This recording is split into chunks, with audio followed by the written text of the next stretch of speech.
One of the big differences between S/4HANA and Oracle Fusion is the level of standardization versus flexibility. Now, both systems are standardized to some degree and they're both flexible to some degree, but they're different more so than they are similar in this way. What I mean by that is, let's start with SAP S/4HANA. S/4HANA is generally viewed as a more rigid, more standardized way of conducting business processes, for better or for worse. And if you're an organization that's trying to scale through efficiencies and economies of scale and consistency throughout your operations, S/4HANA could have a slight upper edge over Oracle Fusion in that way.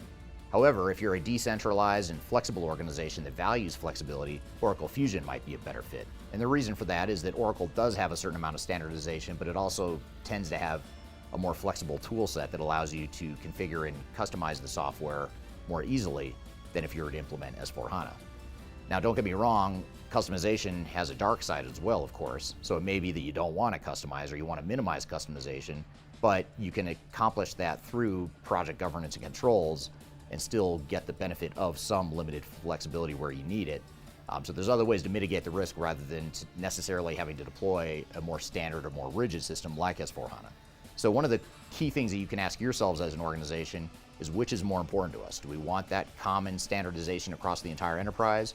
Or do we really like the option of having a certain amount of flexibility in the way we deploy technology throughout the enterprise? And that might guide you or lead you towards one versus the other.